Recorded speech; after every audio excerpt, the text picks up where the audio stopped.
प्रमुख चन्द्रकुमारी फुन्ज्यू उपमेयर शुभकामना दिएर बिदा भइसक्नु भएको छ। वडा अध्यक्ष लगायत सबै जनप्रतिनिधि साथीहरू, मञ्चमा आसीन हुनुभएका समाजसेवी, शिक्षाप्रेमी, चन्दादाता र क्याम्पसलाई माया गर्ने महानुभावहरू, जिल्ला प्रहरी कार्यालय नवलपुरका प्रहरी निरीक्षकज्यू र यहाँ आज दुईटा कार्यक्रम, एउटा कलेजको क्याम्पसको बनिरहेका भवनहरूको समुद्घाटन, दोस्रो यो सँगै सटेको 5-6 मिनेट कुमारवर्ती स्वास्थ्य चौकीको निर्माण सम्पन्न भएको भवनको पनि समुद्घाटन। दुईटा कार्यक्रम रहेको कारणले हामीले दोस्रो कार्यक्रमको सम्पन्नतिर जाँदैछौँ र मेडेली नाच समूहका सबै साथीहरू, विभिन्न आमा समूहका दिदीबहिनीहरू, यहाँका क्याम्पस प्रमुख लगायत सबै प्राध्यापक साथीहरू, विद्यार्थी भाइ बहिनीहरू, कलेजको यो महत्त्वपूर्ण कार्यक्रममा सेवा गरिरहनु भएको छ, कलाकार भाइ कृष्ण गैरी लगायत सबै कलाकार मित्रहरू, यो कार्यक्रमको आयोजना गरेर हामीलाई समुद्घाटन गर्ने भवनको जुन अवसर प्रदान गर्नुभयो र दीप प्रज्वलित गरेर यो कार्यक्रमको उद्घाटन गर्ने जुन अवसर प्रदान गर्नुभयो, म क्याम्पस व्यवस्थापन समितिको अध्यक्ष, मेरा अनन्य मित्र, राजनीतिक व्यक्तित्व डासुराज पोखरेल, डासुजी बस्यालजी, समितिका साथीहरू र कलेजलाई धनधान्याचल महायज्ञ गरेर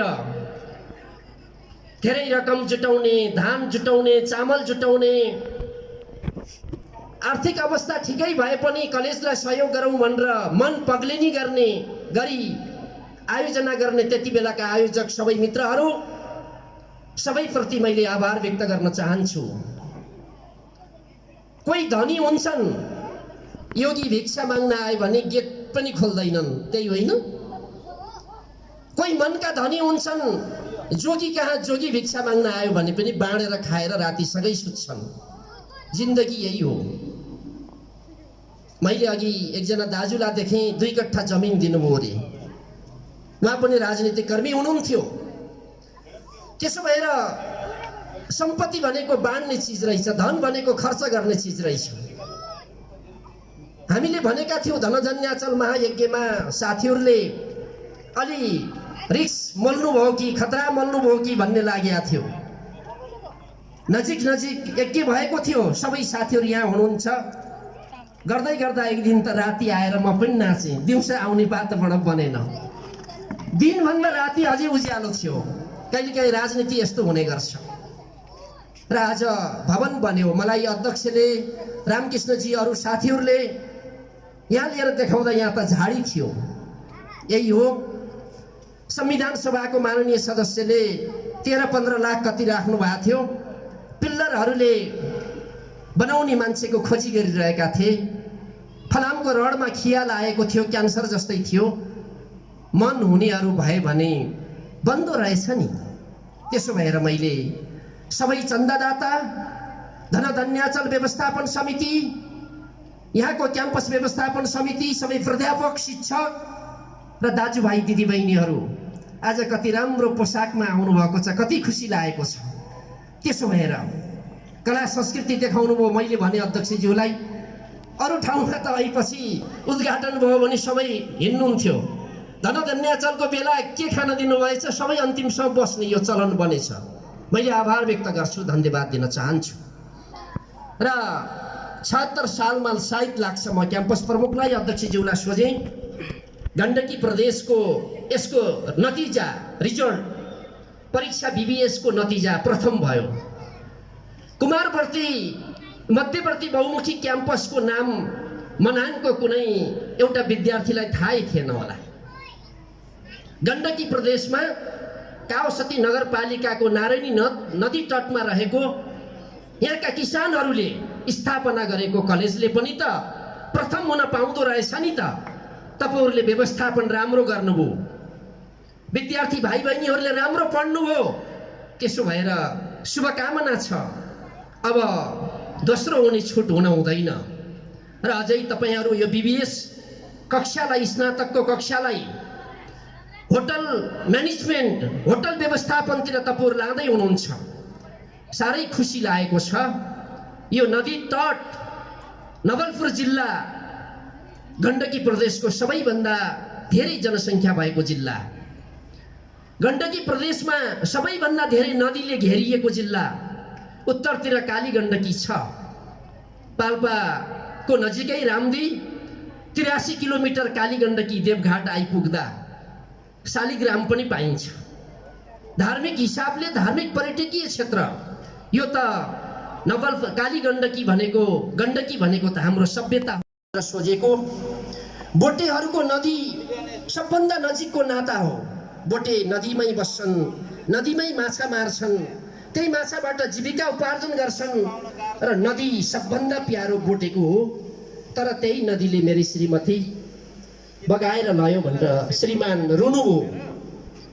कतिसम्म उहाँहरूको संस्कार राति सूर्य नउदाउँदै नदी किनारमा जान पर्ने छोराहरू क्रिया बस्न त्यही, सूर्य अस्ताएपछि फेरि साँझ आउनुपर्ने, घरभित्र जान नहुने, सबभन्दा आफ्नो प्यारो नदीले त्यही श्रीमती बगाएर लयो। दक्षिणतिर नारायणी नदी छ, त्यो पनि 83 किलोमिटर छ देवघाटबाट अनि त्रिवेणीसम्म। हामी नदी तटमा बस्ने यहाँका मानिसहरू हौँ। अझ नवलपुर थारूहरूको यो उर्वर भूमि हो। हामी अलि पछि आयौँ। म 42 सालमा गुल्मीबाट झरेँ, तपाईहरुले सांसद बनाउनु भयो। हिजो नवलपुरका थारूहरू गोवन सर्पसँग लडे, मलेरियासँग लडे, यहाँको मच्छरसँग लडे, हैजासँग लडे, हावाहुरीसँग लडे, राष्ट्रिय निकुञ्जभित्र भएका वन्य जन्तुहरूसँग अझै लडिरहनु भएको छ। तपाईहरुले बनाएको उर्वर भूमिमा हामी भात खाएका छौँ, रोटी खाएका छौँ। म नवलपुरका थारू जातिहरू, आदिवासीहरू, यहाँका कुमालहरू, बोटे माझी मुसरप्रति यो दशैंको बेला शुभकामना त सबैलाई छ। म तपाईहरुलाई शुभकामना भन्न चाहन्छु। मैले किन जोडिरहेको भन्दा अब कलेजले, कलेज व्यवस्थापन समितिले, यहाँका प्राध्यापक साथीहरूले, क्याम्पस प्रमुखले जे विषय पढाउन खोजिरहनु भएको छ, होटल सम्बन्धी विषय, सबैभन्दा यो ठाउँको निम्ति उपयुक्त छ। सौराहामा 10,000 मान्छे पाल्न सक्ने होटलहरू छन्। चितवनको सौराहामा के छ? त्यही गैंडा हो। सौराहामा शालिग्राम पाइँदैन, यति ठुलो नदी त्यहाँ बगेको छैन। हाम्रो त गैंडा यहीँ आउँछ, हरिण यहीँ आउँछ, मयूर यहीँ आउँछ।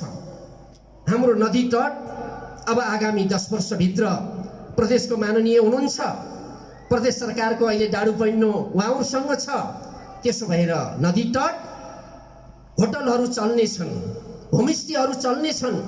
यहाँका थारू, बोटे, माझी, मुसहर, कुमालहरूले आफ्नो कला संस्कृतिको जगेर्ना गर्नको निम्ति बचाउन ती ठाउँहरू रहनेछन्। कोभिडले 2 वर्ष हामीलाई दुःख दियो, थुप्रै आफन्त गुमायौँ। मृतकहरूलाई, दिवंगत हुनेलाई 50,000 नगरपालिकाले घोषणा गरेछ। म मेयर साहबलाई आभार व्यक्त गर्न चाहन्छु, उपमेयर साहबलाई आभार व्यक्त गर्न चाहन्छु, वडा अध्यक्षज्यूहरूलाई, दिन दुखीहरू, प्रकृतिले ठगेकाहरूलाई हामीले ठग्न हुँदैन। उहाँहरूले कति राम्रो काम गर्नुभयो लाग्छ। पोखरा लेक साइडका करिब 100 जना मान्छेहरूले हाम्रो नदी तटमा जमिन किनेका छन्। उनीहरू राम्रा होटल चलाउन खोज्दैछन्, स्टार होटलहरू चल्न खोज्दैछन्। जति बेला कोभिड थिएन, हाम्रा होमस्टेहरूमा मान्छेहरू, पाहुनाहरू नअटेर त्यहाँका अरू होटलमा पठाउने अमलटारीहरूले प्रचलन गरेको थियो। मेरो शुभकामना छ। यो विषय अनुमति पाउन अध्यक्षज्यूले बाँकी छ भन्नुभएको छ। म संघीय सांसदको तर्फबाट, केन्द्रीय सरकारबाट, शिक्षा मन्त्रालयबाट, शिक्षा विभागबाट अनुमति ल्याउन कहीँ बाधा अडचन भयो भने म पूर्ण रूपमा सहयोग गर्ने प्रतिबद्धता जाहेर गर्न चाहन्छु। र रह्यो अब दोस्रो कुरा, राजनीति बिग्रियो भने मान्छेले दुःख पाउँछ। संसारका केही देशहरूमा, गृहयुद्ध भएका देशहरूमा मान्छे खेती लाउन सक्दैन, गरिबी हुन्छ, केही अफ्रिकी मुलुकमा हामीले देख्छौँ राजनीति बिग्रिएका ठाउँमा जात जातको बीचमा लडाईँ हुँदा 6 महिनामा 4 लाख मान्छेहरू एकले अर्कालाई मारिदियो। युगोस्लाभिया टुक्रिँदा एउटा जातकी छोरी मान्छे थिइन्, एउटा जातका छोरा मान्छे थिए, अन्तर्जातीय विवाह भएको थियो। जब देश टुक्रिँदा जाति जातिको बीचमा लडाईँ हुँदा छोराको जातले आफ्नो श्रीमान भनौँ छोरालाई लयो, छोरीको जातले छोरी लयो, जन्मिएको बच्चा कसको भन्ने बहस चल्यो। बहस चल्दा आमाको मात्रै पनि त भएन, मम्मीको मात्रै पनि त्यो बच्चा भएन, श्रीमानको मात्रै बाउको मात्रै पनि बच्चा भएन, आमा र बाबाको दुईटैको अधिकार त्यहाँ हुने हुनाले त्यहाँका धर्मका बीचमा लडाईँ लड्ने पादरी त्यहाँका केही मान्छेहरूले अब यो आमाले लाउन पनि पाउँदिनन्, बाबाले लान पनि पाउँदिनन् भनेर बीच सडकमा हजारौं बच्चाहरू मारे। यस्तो हुन्छ राजनीति बिग्रिँदा। त्यसो भएर राजनीति सप्रिँदैछ। अनि हामीले राजनीति गर्नेहरूले अघि भन्यो कलाकारहरूलाई ताली चाहिन्छ, राजनीति गर्नलाई गाली चाहिन्छ, धेरै बोल्छन् नेताहरू भन्ने पनि प्रचलन छ। मेरो सबैलाई शुभकामना छ। क्याम्पसको प्रगतिको निम्ति चुनाव लड्दा म एबालेबाट लडेँ। सूर्य मेरो चुनाव चिन्ह थियो। मान्यजी कांग्रेसबाट लड्नुभयो, चुनाव चिन्ह रुख थियो, तर चुनाव जितेपछि हाम्रा साझा प्रतिनिधि हो। म कांग्रेसको पनि प्रतिनिधि हो। यहाँ विष्णु लामिछाने विष्णु कार्कीको पनि म प्रतिनिधि हो, किशन शर्माको पनि प्रतिनिधि हो। हामीले साझा भएर काम गर्नुपर्छ। 3.5 वर्ष हाम्रो पार्टी सरकारमा थियो। अहिले अदालतले छुट्याइदियो। आजकल अंशवर्ण अदालतले गर्छ। जनताले एउटा मान्छेलाई अगाडि लान्छ, अदालतले अंशवर्ण गर्छ, प्रधान न्यायाधीशलाई पनि मन्त्रीको भागभण्डा हुन्छ। र अब हामी अपोजिसनमा छौं। नेकपा एमाले अपोजिसनमा छ। मेरो अनन्य मित्र रुलिङ पार्टीमा प्रदेशमा उहाँको नेता मुख्यमन्त्री हुनुहुन्छ, उहाँको पार्टी सभापति, केन्द्रीय सभापति, प्रधानमन्त्री हुनुहुन्छ। हाम्रो अवधि झन्डै 16 महिना छ। स्थानीय सरकारको अवधि करिब सिद्धिसक्यो। सरकारले चुनाव गर्न आट्यो भने फागुनदेखि वैशाख बीचमा स्थानीय तहको चुनाव हुन्छ। र इतिहासले गणतन्त्र आएपछि गर्न धेरै बाँकी छन्। मेची महाकाली हेर्नुहोस्, आज यो अस्पताल बन्नु पनि संघीयताको कार्यान्वयन हो, वडा कार्यालय बन्नु पनि संघीयताको कार्यान्वयन हो। यो बीचमा दर्जनौं ऐन कानुनहरू बनेका छन्, कार्यान्वयनको पाटोमा छन्। हामी राजनीतिलाई दिगो बनाउन, सस्टेनेबल बनाउन हामी कोसिस गरिरहेका छौं। मन नपरे अर्को पटक अर्को मान्छे सत्तामा आउँछ, अर्को पार्टी आउँछ, मन परे त्यही पार्टीलाई दिन्छन्। तर जहिले जहिले हामी सत्तामा हुन्छौं निष्ठापूर्वक काम गर्ने कोसिस गर्नुपर्छ। मेरो त्यही कोसिस हुन्छ, मान्यजीको त्यही कोसिस हुन जरुरी छ। त्यसो भएर 3.5 वर्ष नेकपा एमाले नेकपा सरकारमा बस्दा मेची महाकाली हेर्नुहोस्, विगतका 30 वर्षभन्दा बेसी काम भएको छ। छलफलमै बहस गरौँला। र यति मात्रै अन्तमा मलाई एउटा भन्न मन लाग्यो। भूमि आयोग बनेको थियो, त्यसलाई सुकुम्बासी आयोग पनि भन्छौँ। 2 वर्ष लाएर ऐन कानुनहरू बनाइयो। जग्गा नाप्दै थियौँ, बनाउन आफ्नै मान्छे बनाएर ती मान्छेलाई हटाए पनि काम सुरु गरे हुन्थ्यो। मेरो माग छ, मेरो शुभकामना छ। नापिएका जग्गाहरूको अब फुर्जा बाँड्नुहोस्, ननापिएका जग्गाहरू नाप्न सुरु गर्नुहोस्। 50औं वर्षदेखि सुकुम्बासी, अव्यवस्थित बसोबासी अनि 1.5 बिघासँग अव्यवस्थित बसोबासीलाई निश्चित कर लिएर जमिन बाँड्ने ऐन बनाएका छौँ। 5 कक्षासम्म निशुल्क जमिन दिने ऐनभित्र छ। दलितहरू, उत्पीडितहरूलाई जमिन मात्रै होइन आवाससम्म बनाइदिने कुरा छ। त्यही ऐनको आधारमा, त्यही नियमावलीको आधारमा नेपाली कांग्रेसको नेतृत्वको गठबन्धनको सरकार छ। मैले सुनेको छु भूमि व्यवस्थापन मन्त्रालय अहिले कमरेड प्रचण्ड माओवादी केन्द्रको जिम्मामा परेको छ। हामीले सुरु गरेका कामहरू रोक्न तपाईहरुले हुँदैन। काम गर्नुस्। जनताहरू त्यही पूर्जाको सपना देखेर पर्खिरहनु भएको छ, बाँचिरहनु भएको छ। बाजे मर्नुभयो, बाउ वृद्ध भइसक्नुभयो, नातिहरूले पनि बसेको जग्गाको प्रमाण पूर्जा पाउन सकेनन्। विगतका सरकारहरूले के गरे? बहुदलीय व्यवस्थाको कुरा गरेर अर्थ छैन। गणतन्त्र बनाउने हामी, ल्याउने हामी, नवलपुर नयाँ जिल्ला बनाउने हामी, यो नवलपुरको हामीले निर्माण गर्ने पनि हामी। र लाग्छ 10 वर्षभित्र हामी गण्डकी प्रदेशको देशकै नमुना जिल्लाको रूपमा स्थापित गर्न योजना बनाएर लाग्दैछौँ। भौतिक निर्माणका कामहरू अगाडि जाँदैछन्। साझा यहाँका समस्याहरू हाम्रा चुनौती हुन्। साझा सहमतिका आधारमा अगाडि बढौँ। हामी माग्ने ठाउँमा छौँ, हामी गल्ती गर्दा खबरदारी गर्ने ठाउँमा छौँ, दिने ठाउँमा उहाँको नेतृत्वको पार्टी छ, काम गर्ने ठाउँमा छ। मेरो शुभकामना छ जनताहरूले लाल पूर्जा पाउनेछन्, अव्यवस्थित बसुवासीहरूले पाउनेछन्। यही भनाइका साथ आज स्वास्थ्य चौकीको पनि समुद्घाटन गरेका छौँ। स्वास्थ्य चौकी व्यवस्थापन समितिका सबै साथीहरू, स्वास्थ्य कर्मीहरूलाई पनि त्यहाँ सबैलाई पनि शुभकामना दिँदै, दाजुभाइ दिदीबहिनीहरूलाई शुभकामना दिँदै, दसैँ पर्व हाम्रा पर्वहरू, यहाँ हिन्दूहरू बस्छौँ, यहाँ इसाईहरू बस्छन्, यहाँ बौद्धिस्टहरू बस्छन्, यहाँ क्रिस्चियन धर्मावलम्बीहरूका मान्छेहरू बस्छन्। धर्म संस्कृति भनेको मानव सेवा हो। धर्म संस्कृतिहरूलाई अन्याय र विभेद गर्ने होइन। हामीले फजुल खर्च नगर्ने, ऋण नलगाउने, स्वास्थ्य नबिगार्ने। अब हाम्रा शुभकामना आदान प्रदान त्यसरी अगाडि बढ्नेछन्। यही भनाइ राख्दै आफ्नो भनाइ अन्त गरेँ। हवस् त, धन्यवाद। मेयर साहबको समेत शुभकामना दिँदै अन्त गर्छु। हवस्, धन्यवाद, नमस्कार। जय मध्यवर्ती क्याम्पस गोछडा काउसती 17।